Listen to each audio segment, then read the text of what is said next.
ನಮಸ್ಕಾರ. ನಾನು ಚಂದನ್ ಶರ್ಮಾ ನಿಮ್ಮ ಜೊತೆಗೆ. ಅಪರ್ಣ ಅಸ್ಖಲಿತವಾಗಿ ಕನ್ನಡ ಮಾತನಾಡ್ತಾ ಇದ್ದ, ಎಲ್ಲಕ್ಕಿಂತ ಹೆಚ್ಚಿನದಾಗಿ ಅತ್ಯಂತ ಸಹೃದಯಶೀಲರಾಗಿದ್ದಂಥ ಅಪರ್ಣ ನಮ್ಮನ್ನು ಇವತ್ತು ಅಗಲಿದ್ದಾರೆ. ಅವರಿಗೆ ಲಂಗ್ಸ್ ಕ್ಯಾನ್ಸರ್ ಇತ್ತು ಅಂತ ಗೊತ್ತಾಯಿತು. ಅದಾದ ನಂತರದಲ್ಲಿ ಹಲವು ಜನ ಕರೆ ಮಾಡಿ ಹಲವು ಜನ ಕೇಳ್ತಾ ಇದ್ದಿದ್ದು ಒಂದು ಪ್ರಶ್ನೆ ಏನು ಅಂತಂದರೆ, ಅವರಿಗೆ ಸ್ಟೇಜ್ 4ನಲ್ಲಿದ್ದಾಗ ಲಂಗ್ ಕ್ಯಾನ್ಸರ್ ಗೊತ್ತಾಯಿತು. ಹಾಗಾದರೆ ಈ ಲಂಗ್ ಕ್ಯಾನ್ಸರ್ನ ಪತ್ತೆ ಹಚ್ಚೋದಾದರೂ ಹೇಗೆ, ಗೊತ್ತಾಗೋದಾದರೂ ಹೇಗೆ? ಈ ಆರ್ಬುದ ರೋಗ ಅಂತ ನಾವೇನು ಕರಿತೀವಿ ಕನ್ನಡದಲ್ಲಿ, ಲಂಗ್ ಕ್ಯಾನ್ಸರ್ ಹೊರತುಪಡಿಸಿದ ಇನ್ಯಾವುದೇ ಕ್ಯಾನ್ಸರ್ ಆಗಿರ್ಬೋದು, ಅದು ಸರ್ವೈಕಲ್ ಕ್ಯಾನ್ಸರ್ ಆಗಿರ್ಬೋದು, ಬ್ರೆಸ್ಟ್ ಕ್ಯಾನ್ಸರ್ ಆಗಿರ್ಬೋದು, ಅಥವಾ ಅದು ಬ್ಲಡ್ ಕ್ಯಾನ್ಸರ್ ಆಗಿರ್ಬೋದು, ಲುಕೇಮಿಯಾ ಆಗಿರ್ಬೋದು, ಅಥವಾ ಕಾಲನ್ ಕ್ಯಾನ್ಸರ್ ಆಗಿರ್ಬೋದು, ಯಾವುದೇ ಕ್ಯಾನ್ಸರ್ ಆಗಿರ್ಬೋದು, ಗೊತ್ತಾಗೋದೇ ಇಲ್ಲ ಎಷ್ಟೋ ಜನಕ್ಕೆ. ಗೊತ್ತಾಗೋದು ಹೇಗೆ? ನಮ್ಮನ್ನು ನಾವು ರಕ್ಷಿಸಿಕೊಳ್ಳೋದು ಹೇಗೆ? ಈಗ ಹಾರ್ಟ್ಗಾದರೆ ನಿಮ್ಗೇನೋ ಒಂದು ಸ್ವಲ್ಪ ಇಲ್ಲೆಲ್ಲೋ ಎಡಗೈಯಲ್ಲಿ ನೋವು ಕಾಣಿಸ್ಕೊಳ್ತಾ, ಬನ್ನಿರಿ ಒಂದು ECG ಮಾಡೋಣ, ಬನ್ನಿ ಒಂದು ಟ್ರೆಡ್ಮಿಲ್ ಟೆಸ್ಟ್ ಮಾಡೋಣ, ಬನ್ನಿ ಒಂದು CT ಆ್ಯಂಜಿಯೋ ಮಾಡೋಣ, ಈ ಥರದ್ದೆಲ್ಲ ಹೇಳ್ತಾರೆ. ಅಥವಾ ಬನ್ನಿ ಕೊಲೆಸ್ಟ್ರಾಲು, ಟ್ರೈಗ್ಲಿಸರೈಡ್ಸು ಇದೆಲ್ಲ ಒಂದು ಸಲ ಟೆಸ್ಟ್ ಮಾಡೋಣ, ಅಥವಾ ಕ್ಯಾಲ್ಶಿಯಂ ಸ್ಕೋರ್ ಏನಿದೆ ನೋಡೋಣ, ಬ್ಲಾಕೇಜಸ್ ಇದೆಯಾ ನೋಡೋಣ, ಆ ಥರದ್ದೆಲ್ಲ ಇದೆ. ಅಂದರೆ ಪ್ರಿವೆಂಟಿವ್ ಮೆಷರ್ಸ್ ಇದೆ. ಬಟ್ ಕ್ಯಾನ್ಸರ್ಗೆ ಏನಿದೆ? ಭಾಳ ಜನ ಪ್ರಶ್ನೆ ಮಾಡಿದಾಗ ನಮಗೂ ಅನಿಸಿದ್ದು, ಒಬ್ಬ ಖ್ಯಾತ ವೈದ್ಯರನ್ನು ನಾವು ಮಾತನಾಡಿಸಬೇಕು ಇವತ್ತಿನ ಕಾರ್ಯಕ್ರಮದಲ್ಲಿ. ಹಾಗಾದರೆ ನಮ್ಮನ್ನು ನಾವು ಮತ್ತು ನಮ್ಮ ಪ್ರೀತಿ ಪಾತ್ರರನ್ನು ಕ್ಯಾನ್ಸರ್ನಿಂದ ರಕ್ಷಿಸಿಕೊಳ್ಳೋದು ಹೇಗೆ? ನಮ್ಮ ಜೊತೆಗೆ ಇವತ್ತು ಡಾಕ್ಟರ್ ಸಂಪತ್ ಕುಮಾರ್ ಇರ್ತಾರೆ. ಅಪರ್ಣ ಅವರು ಡಾಕ್ಟರ್ ಸಂಪತ್ ಕುಮಾರ್ ಅವರನ್ನು ಕೂಡ ಸಂಪರ್ಕಿಸಿದ್ರು ಅವರ ಆರೋಗ್ಯದ ಸಮಸ್ಯೆಗೆ ಸಂಬಂಧಪಟ್ಟಂತೆ. But I don't want B two ಪೋಕಿ in that. ನಾನು ತುಂಬ ಅದರ ಒಳಗೆ ಹೋಗೋದಕ್ಕೆ ಇಷ್ಟಪಡಲ್ಲ. ಯಾಕೆಂತಂದರೆ ಅವ್ರ ಕುಟುಂಬ ನೋವಿನಲ್ಲಿದೆ. ಆ ಕಾರಣಕ್ಕೋಸ್ಕರ ಅವ್ರಿಗೆ ಏನಾಗಿತ್ತು, ಏನು ಎತ್ತ ಅಂತ ನಾನು ಅದನ್ನೇ ಪ್ರಶ್ನೆ ಕೇಳ್ತಾ ಕೂತ್ಕೊಳ್ಳಲ್ಲ. ಬಟ್ ನನ್ನ ಪ್ರಶ್ನೆ, ನಮ್ಮನ್ನು ಮತ್ತು ನಮ್ಮ ಪ್ರೀತಿ ಪಾತ್ರರನ್ನು ರಕ್ಷಿಸಿಕೊಳ್ಳೋದು ಹೇಗೆ? ನಮ್ಮ ಜೊತೆಗೆ doctor Sampath Kumar, he is A medical oncologist, cancer ತಜ್ಞರು. ಬಹಳ ಪ್ರೀತಿಯ ಸ್ವಾಗತ ಸರ್. ನಮಸ್ಕಾರ. ನಮಸ್ಕಾರ ಶರ್ಮಾ, ಹೇಗಿದ್ದೀರಿ ಸರ್? ಚೆನ್ನಾಗಿದೆ ಸರ್. ನೋಡಿ, ಹಲವು ರೋಗಗಳು ನಮಗೆ ಬರೋದು ಗೊತ್ತಾಗೋದೇ ಇಲ್ಲ. ಇನ್ನು ಕೆಲವು ರೋಗಗಳು ಏನೋ ಸಿಂಪ್ಟಮ್ಯಾಟಿಕ್ ಆಗಿ ಗೊತ್ತಾಗೋಗ್ಬಿಡ್ತವೆ ನಮಗೆ. ಆ ಸಮಸ್ಯೆ ಇತ್ತು, ಈ ಸಮಸ್ಯೆ ಇತ್ತು, ಅಥವಾ ಅಲ್ಲೇನೋ ಸಮಸ್ಯೆ ಆಯಿತು, ಇಲ್ಲೇನೋ ಸಮಸ್ಯೆ ಆಯಿತು. ಬಟ್ ಈ ಕ್ಯಾನ್ಸರ್ ಇದೆಯಲ್ಲ, ಎಷ್ಟೋ ವರ್ಷ ದೇಹದಲ್ಲೇ ಇದ್ದರೂ ಮನುಷ್ಯ ಚೆನ್ನಾಗೇ ಇರ್ತಾನೆ, ಆರಾಮಾಗೇ ಇರ್ತಾನೆ. 4 ವರ್ಷ, 5 ವರ್ಷ, 3 ವರ್ಷ, ಬಟ್ ಗೊತ್ತಾಗೋದೇ ಇಲ್ಲ. ಸಡನ್ನಾಗಿ ಒಂದಿನ ನಿಮಗೆ ಸ್ಟೇಜ್ 3 ಆಗಿದೆ, ಸ್ಟೇಜ್ 2 ಆಗಿದೆ, 4 ಆಗಿದೆ, ಅದು ಡಯಾಗ್ನೈಸ್ ಆಗೋ ಹೊತ್ತಿಗೆ ಅಂತಲೇ ಬಂದ್ಬಿಡುತ್ತೆ. ಯಾಕೆ ಇದು? ಈ ಕ್ಯಾನ್ಸರ್ ಯಾಕೆ ಹೀಗೆ? ಇದು ನಮ್ಮನ್ನು ನಾವು ರಕ್ಷಿಸ್ಕೊಳ್ಳೋದು ಹೇಗೆ? ಹೌದು ಸರ್. ಒಂದು ಕ್ಯಾನ್ಸರ್, ಈಗ under the sun everything is carcinogenic ಅಂತೀವಿ. ಸೊ ಇದು ಒಂದು ವಿಧಾನ ಇದೆ, ಸ್ಕ್ರೀನಿಂಗ್ ಅಂತ ಮಾಡ್ತೀವಿ. ಸ್ಕ್ರೀನಿಂಗ್ ಫಾರ್ ಕ್ಯಾನ್ಸರ್ಸ್ ಅಂತ, ಎಸ್ಪೆಷಲಿ ಫೀಮೇಲ್ಸಲ್ಲಿ ಬ್ರೆಸ್ಟ್ ಸ್ಕ್ರೀನಿಂಗು, ಅಥವಾ cervical cancer screening, mouth ulcer ಇದ್ದರೆ, ಮತ್ತು ಫೆಮಿಲಿಲಿ ಪ್ರೋಸ್ಟೇಟ್ ಕ್ಯಾನ್ಸರ್ ಆಗಿದ್ದರೆ ಸ್ಕ್ರೀನಿಂಗ್ ಮಾಡಿ ಪಿಕಪ್ ಮಾಡ್ತೀವಿ. But the deep seated organs ಅಂತ ಇರ್ತಾವಲ್ಲ, like lung, it's not expose to the naked eye, or we cannot able to examine directly. ಮತ್ತು ಇದು ಪ್ರೋಸ್ಟೇಟ್ ಆಗಿ, ಪ್ಯಾಂಕ್ರಿಯಾಸು, ಇಂಥವೆಲ್ಲ ಡೀಪ್ ಸೀಟೆಡ್ ಆರ್ಗನ್ಸು ನಾವು ಪಿಕಪ್ ಮಾಡೋದು ತುಂಬ ಕಷ್ಟ ಸ್ಕ್ರೀನಿಂಗ್ ಮಾಡಿ. ಸೊ ಈಗ we can do for a lung cancer low dose CT scan ಅಂತ ಮಾಡಿ we can pick it up early stage. But national ಲೆವೆಲಲ್ಲಿ ಇದನ್ನು ನಾವು ಮಾಡಬೇಕಾಗುತ್ತೆ, ಅದನ್ನು ಅಪ್ರೂವಲ್ ತೊಗೋಬೇಕಾಗುತ್ತೆ. ಲೋಡೋ CT ಸ್ಕ್ಯಾನ್ ಒಂದು ರಿಸ್ಕ್ ಕ್ಯಾಟಗರಿ ಮಾಡಿ, like for example excess smoker, ಅವ್ರಿಗೆ ಮಾಡಿದ್ರೆ ನಾವು ಪಿಕಪ್ ಮಾಡೋ ಚಾನ್ಸಸ್ ಜಾಸ್ತಿ ಇರುತ್ತೆ. ಈಗ ಲಂಗ್ ಕ್ಯಾನ್ಸರ್ ವಿಷಯಕ್ಕೆ ಬರೋದಾದರೆ, ಸ್ಮೋಕಿಂಗ್ ಒಂದೇ ಅದಕ್ಕೆ ಕಾಸ್ ಆಗ್ತಾ ಇಲ್ಲ. ಭಾಳ ಜನ ಹೇಳ್ತಾರೆ ನೀವು ಸ್ಮೋಕರ್ ಆಗಿದ್ದೀರಾ, ನಿಮಗೆ ಲಂಗ್ ಕ್ಯಾನ್ಸರ್ ಬರುತ್ತೆ, ಹಾಗಾಗತ್ತೆ ಹೀಗಾಗುತ್ತೆ ಅಂತ. ನಿಜ, ಒಪ್ಕೊಳ್ಳೋಣ. ಸ್ಮೋಕಿಂಗ್ ಮೇಜರ್ ಇಶ್ಯೂ ಆಗುತ್ತೆ, ಓಕೆ, ಕಾಂಟ್ರಿಬ್ಯೂಟ್ ಆಗುತ್ತೆ ತುಂಬ ಅದರಿಂದ. ಬಟ್ ನಾನ್ ಸ್ಮೋಕರ್ಸು, ಯಾವುದೇ ರೀತಿಯ ದುರಭ್ಯಾಸಗಳು ಇಲ್ಲದಂಥವ್ರು, ಅಂಥವರೆಲ್ಲ, ಮೊನ್ನೆ ಒಂದು ಲ್ಯಾನ್ಸೆಟ್ ವರದಿ ನೋಡ್ತಾ ಇದ್ದೆ ನಾನು, 10% ನಾನ್ ಸ್ಮೋಕಿಂಗ್ ಮಾಡಿದವರಿಗೆ ಜಾಸ್ತಿ ಕ್ಯಾನ್ಸರ್ ಬರ್ತಾ ಇದೆ, ಲಂಗ್ ಕ್ಯಾನ್ಸರು ಅಂತ. ಇದು ಯಾಕೆ ಅಂತ ಅರ್ಥ ಆಗಲಿಲ್ಲ ನನಗೆ. ಏನು ನಾವು ತಿನ್ನೋ ಆಹಾರದಲ್ಲೇ ಸಮಸ್ಯೆನಾ, ಬದುಕೋ ಕ್ರಮನಾ, ಅಥವಾ ಏನು ಗೊತ್ತಾಗ್ತಾ ಇಲ್ಲ, ಏನಿದೆ? ಈಗ ನೀವು ಹೇಳಿದ್ದು ಕರೆಕ್ಟು. ಡೈರೆಕ್ಟ್ ರಿಲೇಷನ್ ಇದೆ ಸ್ಮೋಕಿಂಗ್ಗೆ. But cancer is not only one, ಇದು ಇಟ್ಸ್ ಎ ಮಲ್ಟಿಫ್ಯಾಕ್ಟೋರಿಯಲ್ ಅಂತ ಹೇಳ್ತೀವಿ. ಒಂದು ನೀವು ಹೇಳ್ದಂಗೆ direct smoking, second passive smoking ಅಥವಾ ಸೆಕೆಂಡ್ ಹ್ಯಾಂಡ್ ಸ್ಮೋಕಿಂಗ್ ಅಂತ. ಮನುಷ್ಯ ಮನೆಯಲ್ಲಿ husband may be smoking lot, that way definitely affect the was along with them. ಯಾರ್ಯಾರು ಜೊತೆಲಿರ್ತಾರೆ ಅವ್ರಿಗೆಲ್ಲ ಆಗುತ್ತೆ, ಸೆಕೆಂಡ್ ಹ್ಯಾಂಡ್ ಸ್ಮೋಕಿಂಗ್ ಅಂತೀವಿ. ಆಮೇಲೆ ಈಗಿರೋ process food, air pollution, several carcinogens, what we eat, what we breathe, they are all the risk factors. ಮತ್ತು major ನಾನು ನೋಡಿದಂಗೆ ತುಂಬ stress factor is also taking a major reason ಅಂತ ಅನ್ಸುತ್ತೆ. ಸ್ಟ್ರೆಸ್ ಫ್ಯಾಕ್ಟರ್ ಕೂಡ, stress factor major reason. Because we don't give a time for our self, we keep on ಕೆಲಸದ ಒತ್ತಡದಿಂದನೂ ಸ್ವಲ್ಪ ನಿಮಗೆ ಎಲ್ಲೋ ಒಂದು ಕಡೆ ನಿಮ್ಮದು ಆಂಕೋಜಿನ್ಸ್ ಆರ್ ಆಕ್ಟಿವೇಟಿಂಗ್ ಅಂತ ಅನಿಸುತ್ತೆ. ಈ ಲಂಗ್ ಕ್ಯಾನ್ಸರ್ ಅಂತ ಬಂದಾಗ ನಮಗೆ ಆರಂಭದಲ್ಲಿ ಏನು ಸಿಂಪ್ಟಮ್ಸ್ ತೋರಿಸುತ್ತೆ ಸಾಮಾನ್ಯವಾಗಿ? ಯಾಕಂದರೆ ಎಲ್ಲನೂ ಲಂಗ್ ಕ್ಯಾನ್ಸರ್ ಅಂತ ಹೇಳೋಕ್ಕಾಗಲ್ಲ. ಯಾರೊಬ್ಬ ಮನುಷ್ಯ 3 ವಾರ ಕೆಮ್ತಾ ಇದ್ದಾನೆ, ಓ ಅವನಿಗೆ ಲಂಗ್ ಕ್ಯಾನ್ಸರ್ ಅಂತ ಹೇಳೋಕ್ಕಾಗಲ್ಲ. ಹೌದು, ಅವನಿಗೆ ಬೇರೆ ಏನೋ ಇರ್ಬೋದು, ಅವನಿಗೆ ಬ್ರಾಂಕೈಟಿಸ್ ಇರ್ಬೋದು, ಅಥವಾ ಡಸ್ಟ್ ಅಲರ್ಜಿ ಇರ್ಬೋದು, ಅಥವಾ ಸುಮ್ಮನೆ ಕೆಮ್ತಾ ಇರ್ಬೋದು, ಅವನು ಗೊತ್ತಿಲ್ಲ. ಅಥವಾ ಪ್ರಾಬಬಲಿ ಸ್ವಲ್ಪ ದಿನ ಬಿಟ್ಟು ಕಳೆದ ಮೇಲೆ ಸ್ಕ್ಯಾನ್ ಗೇನ್ ಮಾಡಿದಾಗ TB ಅಂತ ಬರ್ಬೋದು, ಬೇರೆ ಏನೋ ಬರ್ಬೋದು. ಬಟ್ ಹೇಗೆ ಸಿಂಪ್ಟಮ್ಸ್ ಹೆಂಗೆ ಕಂಡುಹಿಡಿತೀರಿ ಲಂಗ್ ಕ್ಯಾನ್ಸರ್? ಹೌದು ಸರ್, ಇದು ಲಂಗ್ ಇಸ್ ಅ ವೆರಿ ದೊಡ್ಡ ಆರ್ಗನ್ನು. 1 ಸೆಂಟಿಮೀಟರ್ ಟ್ಯೂಮರ್ಗೆ ನಿಮಗೆ ಸಿಂಪ್ಟಮ್ಸ್ ಬರಲ್ಲ, ಅಥವಾ 2 ಸೆಂಟಿಮೀಟರ್ಸ್ಗೂ ಬರಲ್ಲ. ಒಂದು ಸತಿ ಒಂದು 4 to 5 ಸೆಂಟಿಮೀಟರ್ಸ್ ಆದಾಗ ಆ ಕಡೆ ಈ ಕಡೆ ಆರ್ಗನ್ಸ್ನ ಡ್ಯಾಮೇಜ್ ಮಾಡಿದಾಗ ಪೇಯ್ನ್ ಬರ್ಬೋದು. ಲೈಕ್ ಥೊರಾಸಿಕ್ ವಾಲ್ ಇರ್ಬೋದು, ಅಥವಾ ಅಲ್ಲಿಂದ ಲಿಂಪ್ ನೋಡ್ಗೆ ಹೋಗಿ ಅಲ್ಲಿಂದ ಇನ್ನೊಂದು ಆರ್ಗನ್ ಹೋಗೋ ತನಕ ಅದು ಬರೋದೇ ಇಲ್ಲ. ಎಸ್, ನೀವು ಹೇಳಿದಂಗೆ chronic cough more than 8 weeks with weight loss ಅಥವಾ ಲಾಸ್ ಆಫ್ ಅಪಟೈಟ್ ಇದ್ದಿದ್ರೆ ನೀವು, it's a very alarming sign. You have to dive deep ಅಂತ ಹೇಳಬೇಕು. ಅವಾಗ ನಾವು ಸ್ವಲ್ಪ ಇನ್ವೆಸ್ಟಿಗೇಷನ್ನ ಸ್ವಲ್ಪ ಜಾಸ್ತಿ ಮಾಡಿದ್ರೆ ಒಳ್ಳೆಯದು. ಇಫ್ ಯು ಡೂ ಆಸ್ಕಲ್ಟೇಷನಲ್ಲೂ ಗೊತ್ತಾಗಲ್ಲ ನಮಗೆ, ಚೆಸ್ಟ್ ಎಕ್ಸ್ರೇಲ್ಲೂ ಗೊತ್ತಾಗಲ್ಲ, CT scan is the best ಅವಾಗ ಅಂತ ಹೇಳಕ್ಕೆ ಹೇಳ್ಬೋದು ಸರ್. ಯಾಕಂದರೆ it's a very deep organ and also spread in both chest. 1 centimeter it takes that, and because lung capacity is good, so 1, 2, 3 centimeters ತನಕ ಅದು ಮಾಡಲ್ಲ. ಒಂದು ಸತಿ ಅದು ಆಕ್ಟಿವೇಟ್ ಆಗಿಬಿಟ್ಟು ಅದು ನೀರು ಸೆಕ್ರೆಟ್ ಮಾಡೋಕ್ಕೆ ಶುರು ಆಗುತ್ತೆ 2 ಪ್ಲೂರಾಗಳ ಮಧ್ಯೆ, ಅವಾಗ ಸ್ವಲ್ಪ ಸಿಂಪ್ಟಮೆಟಿಕ್ ಆಗ್ತಾರೆ. ಬಟ್ ಮೋರ್ ದೆನ್ ದ್ಯಾಟ್, ಅದಕ್ಕಿಂತ ಮುಂಚೆ ನಿಮಗೆ cough more than 8 weeks with loss of appetite with weight loss, it's very alarming sign.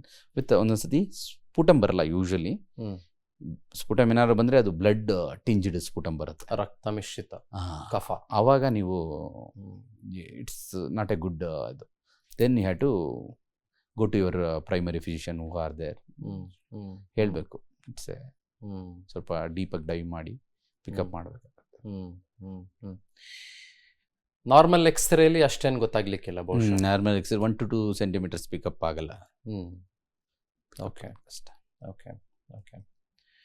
ಈಗ ಸ್ಟೇಜ್ 4ಗೆ ಬಂದ್ಬಿಟ್ಟಿತ್ತು ಅಂತ ಹೇಳ್ತಾರೆ. ಫಾರ್ ಎಕ್ಸಾಂಪಲ್ ಅಪರ್ಣಾ ಮೇಡಮ್ ಅವರ ವಿಷಯ ತೆಗೆದುಕೊಂಡಾಗ ಸ್ಟೇಜ್ 4ಗೆ ಬಂದ್ಬಿಟ್ಟಿತ್ತು, ಆಗಲೇ ಡಯಾಗ್ನೈಸ್ ಆಯಿತು ಅಂತ. ಅಂದರೆ ಸ್ಟೇಜ್ 4ಗೆ ಬರೋಷ್ಟರಲ್ಲಿ ಲಂಗ್ ಕ್ಯಾನ್ಸರ್ಗೆ ಪ್ರಾಬಬ್ಲಿ ಎಷ್ಟು ದಿನಗಳ ಟೈಮ್ ಪೀರಿಯಡ್ ಹಿಡಿಯುತ್ತೆ ಅಂತೀರಿ ತಮ್ಮ ಪ್ರಕಾರ, ಒಂದು ಅಂದಾಜು? 3 to 4 months, 3 to 4 ತಿಂಗಳು. ಹೌದಾ? ಬೇಕಾಗುತ್ತೆ. ಅಷ್ಟು ಬೇಗ ಪ್ರೋಗ್ರೆಸ್ ಆಗ್ಬಿಡುತ್ತಾ? 3 to 4 months ಅಲ್ಲೇ ಪ್ರೋಗ್ರೆಸ್ ಆಗ್ಬಿಡುತ್ತೆ. ಸ್ಪೆಕ್ಟ್ರಮ್ ಮೇ ಬಿ ಒಬ್ಬರಿಗೆ 3 months, ಒಬ್ಬರಿಗೆ 6 months ಆಗ್ಬೋದು. But still pretty fast. Very fast it is. Okay okay okay. Lung cancer ಸ್ವಲ್ಪ ಅನ್ರೆಗ್ಯುಲೇಟೆಡ್ ಗ್ರೋತ್. ಅದು cancer is unregulated growth. So ಅದು ಗ್ರೋತ್ ಜಾಸ್ತಿ ಆಯ್ತದಂಗೆ 1 day 2 days ಒಂದು ಥ್ರೆಶೋಲ್ಡ್ ಕ್ರಾಸ್ ಆದ ತಕ್ಷಣ it gives a shower to everywhere in the body. Okay. For example ಈಗ ನೀವು ಲಂಗ್ ಕ್ಯಾನ್ಸರ್ನ ಸ್ಟೇಜ್ 1ರಲ್ಲಿ ಫಾರ್ಚುನೇಟ್ಲಿ ಪತ್ತೆ ಹಚ್ಚಿದ್ರಿ ಅಂತ ಅನ್ಕೊಳ್ಳಿ. ಅವಾಗ ಅದಕ್ಕೆ ಅಲ್ಲೇ ಅರೆಸ್ಟ್ ಮಾಡೋದಕ್ಕೆ ಅಥವಾ ಅಲ್ಲೇ ಅದನ್ನು ಕ್ವಿಕ್ಲಿ ಸ್ಪ್ರೆಡ್ ಆಗದಂತೆ ನೋಡ್ಕೊಳ್ಳೋದಕ್ಕೆ, ಲಂಗ್ ಕ್ಯಾನ್ಸರ್ಗೆ ಮಾತಾಡ್ತಾ ಇದ್ದೀನಿ, ಯಾಕಂದರೆ ಲಂಗ್ ಅನ್ನೋದು ನಮ್ಮ ದೇಹದ ಬಹಳ ಸಂಕೀರ್ಣವಾದಂಥ ಅಂಗಗಳಲ್ಲಿ ಒಂಥರ ಬಲೂನಿಂಗ್ ಸಿಸ್ಟಮ್. ನೀವು ಬೇರೆ ಯಾವ್ದು ಬೇಕಾದರೂ ಕೂಡ ರೀಪ್ಲೇಸ್ ಮಾಡ್ಬೋದು, ಬಟ್ ಲಂಗ್ ಭಾಳ ಕಷ್ಟ. ಹೌದು, ಫೈಬ್ರೋಸಿಸ್ ಆಗಿಬಿಡುತ್ತೆ, ಗಟ್ಟಿ ಆಗಿಬಿಡುತ್ತೆ, ಕರೆಕ್ಟ್, ಒಂದು ರೀತಿ ಚಪಾತಿ ಥರ ಆಗಿಬಿಡುತ್ತೆ, ಟೈರ್ ಥರ ಆಗಿಬಿಡುತ್ತೆ, ಭಾಳ ಕಷ್ಟ.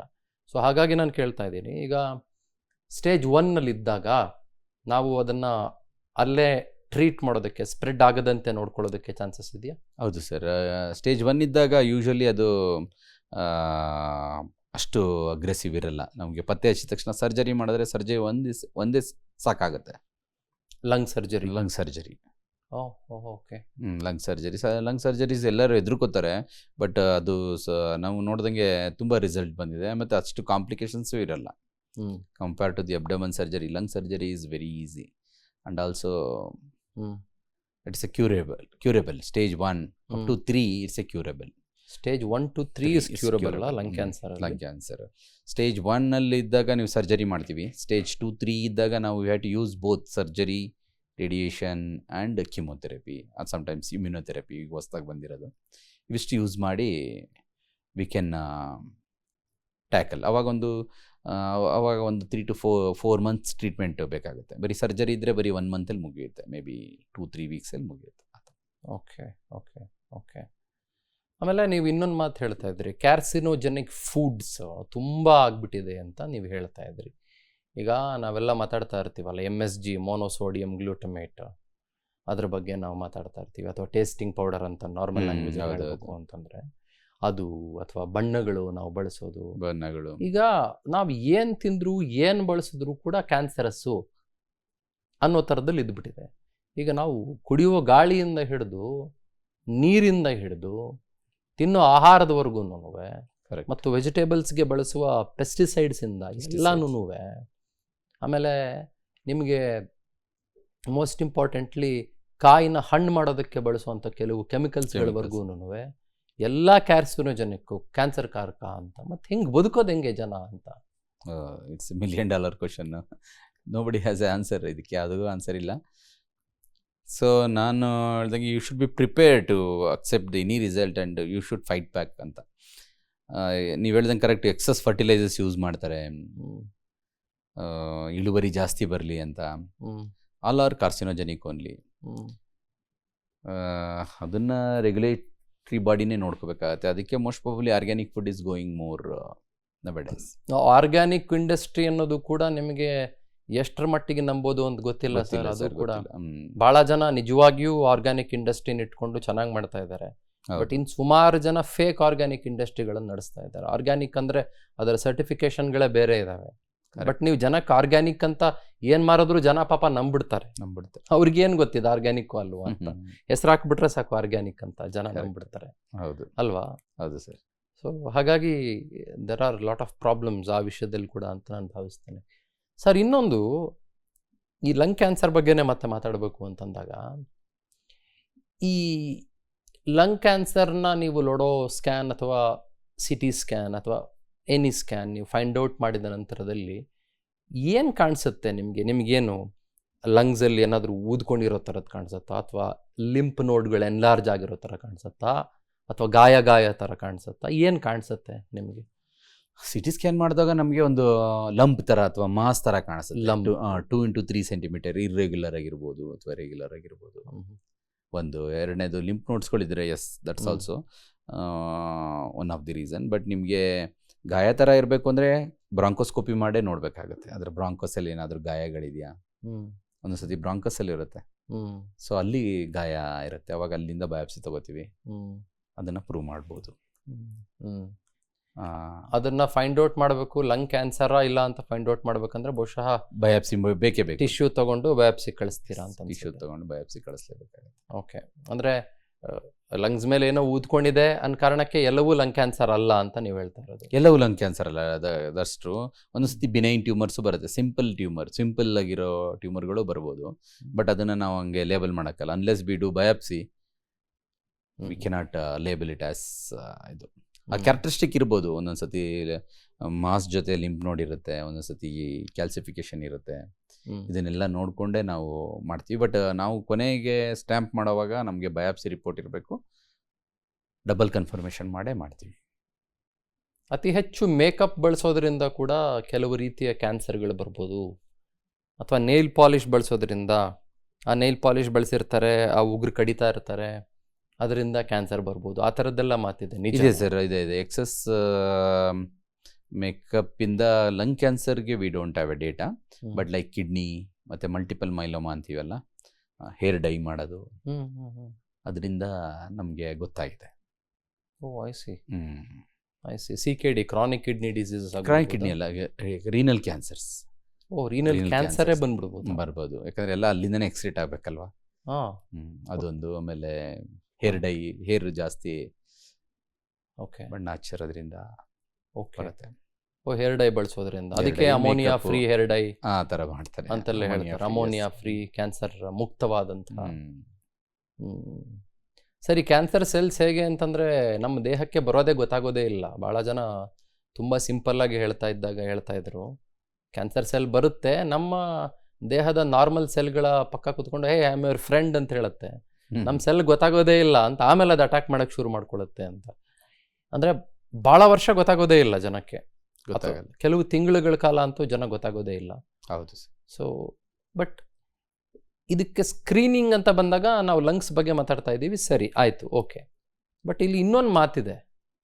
ಫಾರ್ ಎಕ್ಸಾಂಪಲ್, ನೀವು ಫುಲ್ ಬಾಡಿ ಚೆಕಪ್ ಮಾಡಿಸ್ಕೊಳ್ಳಿ ಎವ್ರಿ 6 ಮಂತ್ಸ್ಗೊಂದ್ಸಲ ಅಥವಾ ಎವ್ರಿ ಇಯರ್ಗೊಂದ್ಸಲ ಅಂತ ಹೇಳ್ತಾರೆ. ನಿಮಗೆ ಸಾಮಾನ್ಯ ಏನು ಮಾಡ್ತಾರೆ ಫುಲ್ ಬಾಡಿ ಚೆಕಪ್ಪಲ್ಲಿ?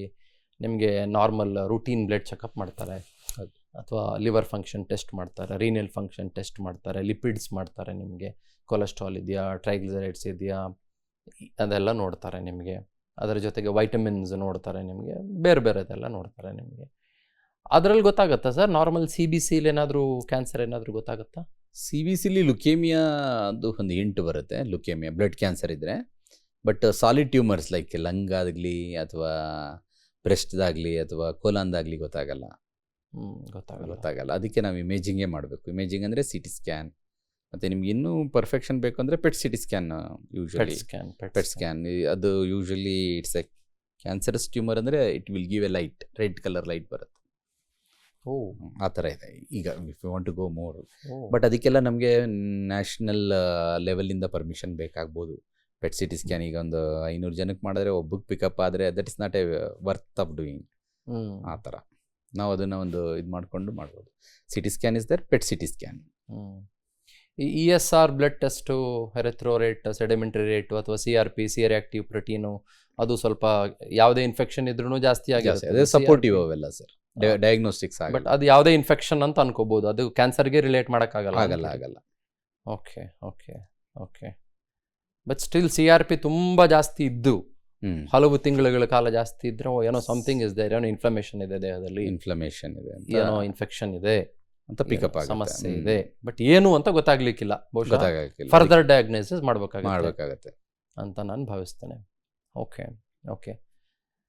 ಈಗ ಸರ್ ಇನ್ನೊಂದು ಏನಾಗುತ್ತೆ ಹೇಳ್ತೀನಿ ಕೇಳಿ ಸರ್. ಈಗ ಕಾಲನ್ ಕ್ಯಾನ್ಸರ್ ಅಂತ ನಾವು ಮಾತಾಡ್ತಾ ಇದ್ವಿ. ಕಾಲನ್ ಕ್ಯಾನ್ಸರ್ನಲ್ಲಿ ಏನಾಗುತ್ತೆ, ಕೆಲವರಿಗೆ ಇರಿಟಬಲ್ ಬೊವೆಲ್ ಸಿಂಡ್ರೋಮ್ಸ್ ಇರುತ್ತೆ. ಕೆಲವರಿಗೆ ಅಂದರೆ ಪಾಪ ಒಂದು ಕಾಫಿ ಕುಡಿದ ತಕ್ಷಣ ಟಾಯ್ಲೆಟ್ಗೆ ಓಡಬೇಕು ಅಂತ ಕೆಲವರಿಗೆ, ಅಥವಾ ಊಟ ಮಾಡಿದ ತಕ್ಷಣ ಟಾಯ್ಲೆಟ್ಗೆ ಓಡಬೇಕು ಅನ್ಸುತ್ತೆ. ಡೈಜೆಷನ್ ಆಗಲ್ಲ, ಗರ್ಗ್ಲಿಂಗ್ ಆಗ್ತಾ ಇರುತ್ತೆ, ಒಂದು ರೀತಿ ಡಿಸ್ಪೆಪ್ಸಿಯಾ ಥರ ಆಗ್ತಾ ಇರುತ್ತೆ. ಸುಮಾರು ಜನಕ್ಕೆ ಬೇರೆ ಬೇರೆ ಸಮಸ್ಯೆಗಳೆಲ್ಲ ಆಗ್ತಾ ಇರುತ್ತೆ. ಅವ್ರೇನು ಅನ್ಕೊತಾರೆ, ನನ್ನ ಜೀರ್ಣಕ್ರಿಯೆ ಚೆನ್ನಾಗಿಲ್ಲ, ನನ್ನ ಜಠರಾಗ್ನಿ ಚೆನ್ನಾಗಿಲ್ಲ ಅಂತ ಅನ್ಕೊಳ್ತಾರೆ.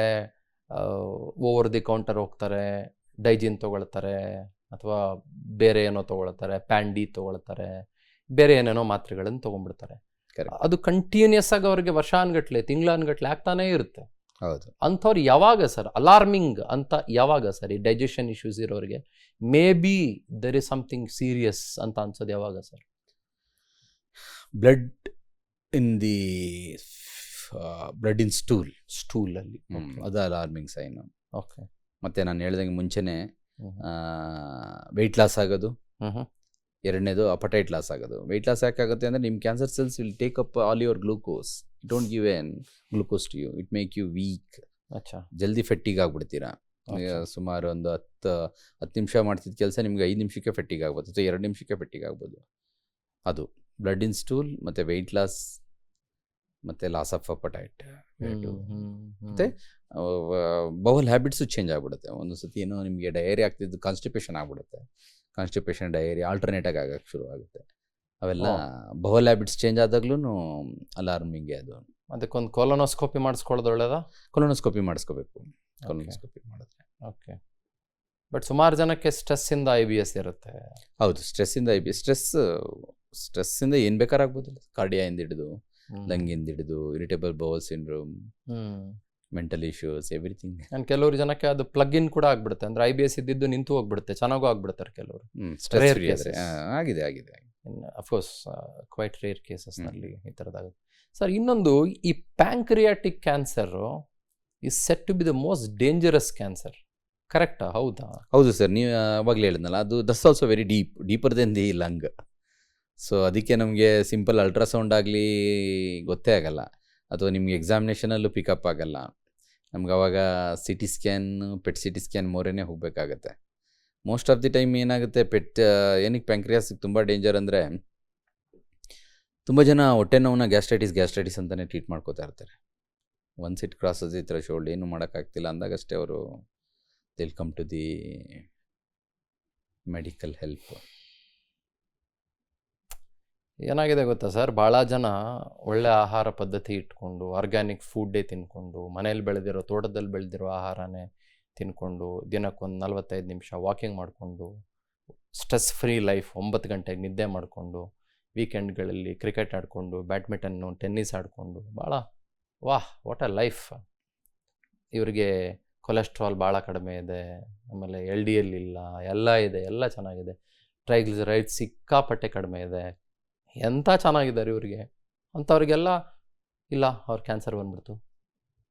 ಈ ಥರದ ಉದಾಹರಣೆಗಳು ಸಾವಿರಾರು ಕೇಳ್ಬಿಟ್ವ ನಾವು ಅಂತ ಸರ್. ಯಾಕೆ ಅಂತಲೇ ಗೊತ್ತಾಗಲ್ಲ. ಒಂದಷ್ಟು habit related cancer, some other gene related cancers ಇರುತ್ತಲ್ಲ, familial cancers like breast, ovary, runs in the family, sometimes endometrium, pancreas and the prostate. ಇವೆಲ್ಲ ಸ್ವಲ್ಪ ಜೀನ್ ಡ್ರಿವನ್ ಕ್ಯಾನ್ಸರ್ಸ್ ಅಂತಲೇ ಹೇಳ್ತೀವಿ. ಅದಕ್ಕೆ ನಾವು ಯಾವಾಗಲೂ ನಾವು ಹಿಸ್ಟ್ರಿ ತಗೊಳ್ಳುವಾಗ ಫೆಮಿಲಿಯಲ್ ಕ್ಯಾನ್ಸರ್ ಕೇಳ್ತೀವಿ.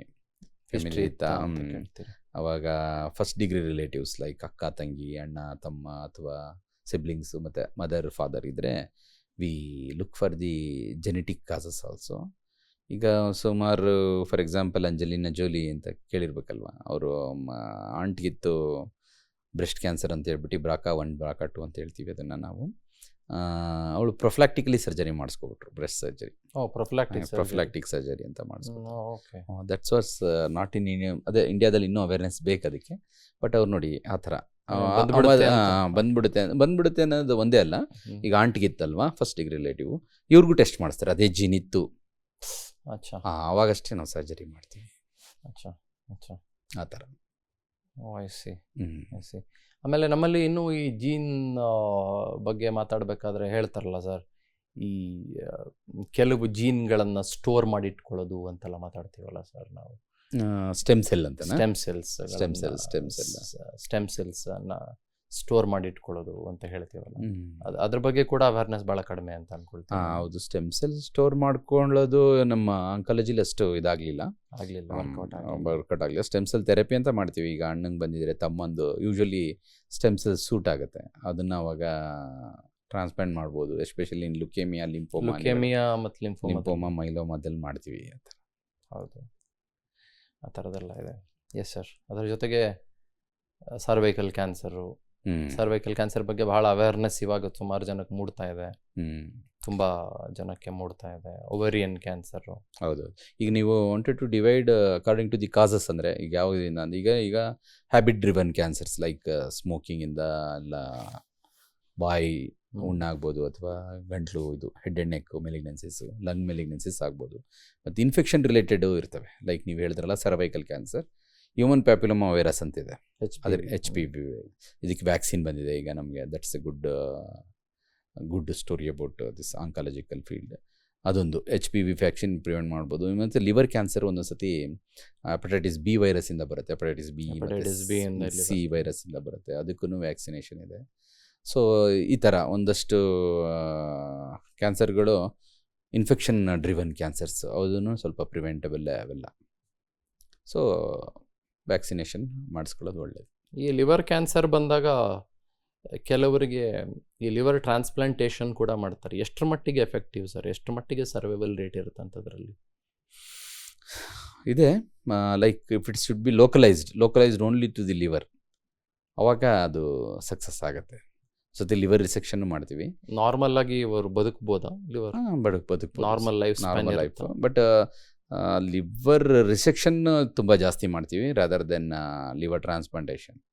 ಜಾಸ್ತಿ ಲಿವರ್ ರಿಸೆಕ್ಟ್ ಮಾಡ್ತೀವಿ, ಯಾಕಂದರೆ ಲಿವರ್ ಟ್ರಾನ್ಸ್ಪ್ಲಾಂಟೇಷನ್ ಅದರದ್ದೇ ಆದ ಸೈಡ್ ಎಫೆಕ್ಟ್ಸ್ ತುಂಬ ಇದೆ. Correct. And one more important thing is,